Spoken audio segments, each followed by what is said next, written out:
এ নিয়ে আলোচনা করতে রাজধানীর মিরপুর ডিওএইচএস এলাকা থেকে আমাদের সাথে যোগ দিচ্ছেন ক্যামব্রিজ বিশ্ববিদ্যালয়ের সাবেক ভিজিটিং ফেলো অধ্যাপক মোহাম্মদ মুজাহিদুল ইসলাম। আপনাকে স্বাগত।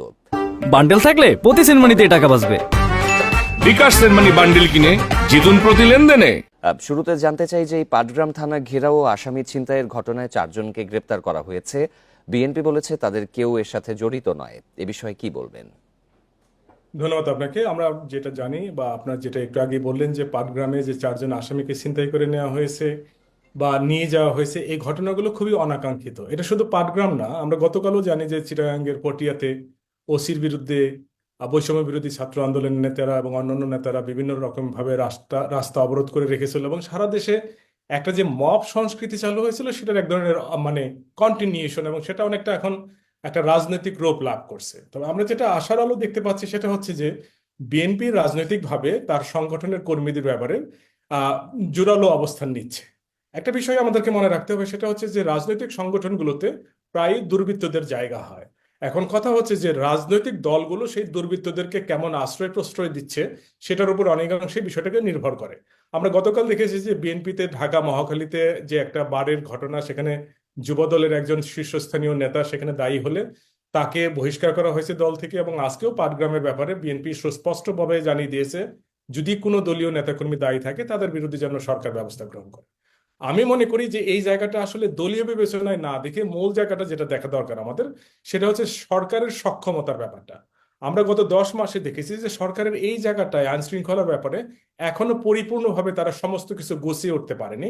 এখনো বিভিন্ন জায়গায় যে মবের একটা ব্যাপার আছে, সেই ঘটনাগুলো এখনো বিভিন্নভাবে বিচ্ছিন্নভাবে ঘটছে, এবং তা ইতিমধ্যে দেখছি যে গতকালে পটিয়াতে থানার মধ্যে যে আক্রমণ এবং আজকে যেটা পাটগ্রামের যে আক্রমণ, এই আক্রমণগুলো ঘটনাগুলো ঘটছে, এগুলো আসলে এক ধরনের খুবই শঙ্কার বিষয়। এই বিষয়গুলোকে নিয়ে সরকারকে আরো জোরালো পদক্ষেপ নিতে হবে এবং রাজনৈতিক দলগুলোকেও জোরালো পদক্ষেপ নিতে হবে। কিন্তু সমস্যার ব্যাপারটা হচ্ছে এক্ষেত্রে এই যে পুলিশের যে সংস্কারের বিষয়টি, সেদিকে সরকার কি আসলে তাদের ভূমিকাটা পর্যাপ্তভাবে রাখতে পারছে?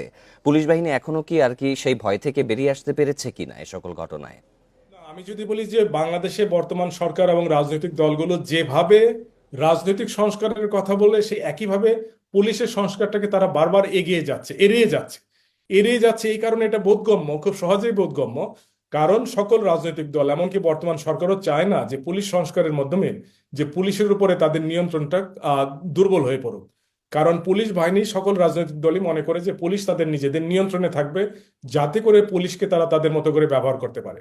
ফলে বর্তমান সময়ে আমরা যেটা দেখছি যে পুলিশের যে সংস্কার, সেটা আসলে ঠিক মতো হয়নি, এমনকি মন্ত্রণালয় সেটাকে প্রত্যাখ্যান করেছে, প্রস্তাবনাটাকে প্রত্যাখ্যান করেছে, এবং সরকার সেই জায়গায় জোরালো কোনো অবস্থান নেয়নি।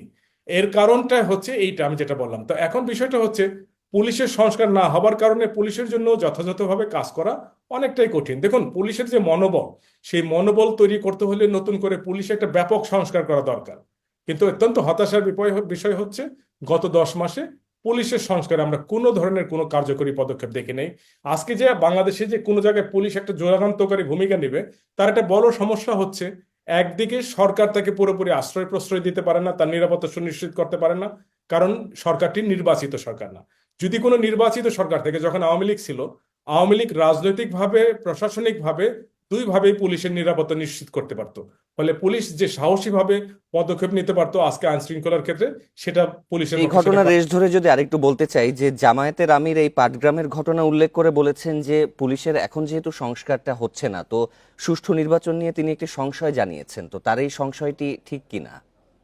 আসলে প্রথমে আমি বলতে চাচ্ছি যে জামায়াতে ইসলাম নিজেই পুলিশের সংস্কার পরিপূর্ণভাবে চাচ্ছেন না। জামায়াতে ইসলাম যে সমস্ত সংস্কারের এজেন্ডাগুলো তুলছেন, সেগুলোর সংবিধান, পার্লামেন্ট ইত্যাদি ইত্যাদি পুলিশের সংস্কারের ব্যাপারে বাংলাদেশের কোনো রাজনৈতিক দল বর্তমানে আগ্রহী না, প্রথমত। দ্বিতীয় বিষয়টা হচ্ছে আমি কোনো মতেই এই বিষয়টাকে নির্বাচনের সঙ্গে এক করে দেখতে রাজি না। কারণ মূলত আমি মনে করি যে কারণে পুলিশ খুবই সক্রিয় ভূমিকা রাখতে পারছে না দেশের আইন শৃঙ্খলার ব্যাপারে, সেটা হচ্ছে যে কোনো রাজনৈতিক দল ক্ষমতায় নাই। এটা আমাদেরকে মাথায় রাখতেই হবে যে রাজনৈতিক দল, বাংলাদেশের যে পুলিশের সক্ষমতা, সেই সক্ষমতা শুধুমাত্র পুলিশের একার পক্ষে পরিপূর্ণভাবে আইন শৃঙ্খলা রক্ষা করা সম্ভব না। এখানে রাজনৈতিক দলের নিয়ন্ত্রণ, এখন বর্তমান যে সরকার আছে, কোনো রাজনৈতিক দলই মানে তারা নিজেরা নিজেদের দায় নিতে চাচ্ছেন না। ফলে সরকার অনেকটা একা হয়ে পড়েছে। যখন বিএনপির কর্মীরা গিয়ে কোন থানা আক্রমণ করতেছে তখন সরকার কিছু বলতে পারতেছে না। গতকাল পটিয়াতে যখন যে ঘটনা ঘটছে, সেখানে যখন বৈষম্য বিরোধীরা যখন আক্রমণ করতেছে, সেখানেও সরকার কোনো পদক্ষেপ নিতে পারতেছে না। কিন্তু এটা বিএনপিরও দায় নাই, এটা বৈষম্য বিরোধীদের দায় নাই, আলটিমেটলি দায়টা পড়ে যাচ্ছে সরকারের উপরে। সেক্ষেত্রে একটু ছোট করে জানতে চাই যে এই যে সার্বিক যে ঘটনাগুলো হচ্ছে, তো সেটা আগামী নির্বাচন নিয়ে কোনো সংশয় ফেলবে কি যদি এই পরিস্থিতির উন্নতি না হয়? আমি মনে করি যে যদি এই ধরনের ঘটনা থাকে তাহলে দ্রুতই নির্বাচন দেওয়া দরকার। কারণটা হচ্ছে নির্বাচন না হলে এই সমস্যার সমাধান কোনো কালেই হবে না। শুধুমাত্র আপনি পার্লামেন্টারি সংস্কার করতে পুলিশকে সক্রিয় করতে পারবেন না, পুলিশকে শক্তিশালী করতে পারবেন না। পুলিশকে শক্তিশালী করতে হলে নির্বাচন। এবং আমি যেটা বিশ্বাস করি সেটা হচ্ছে যত সময় যাবে বাংলাদেশের বর্তমান প্রশাসন আরো দুর্বল হতে থাকবে।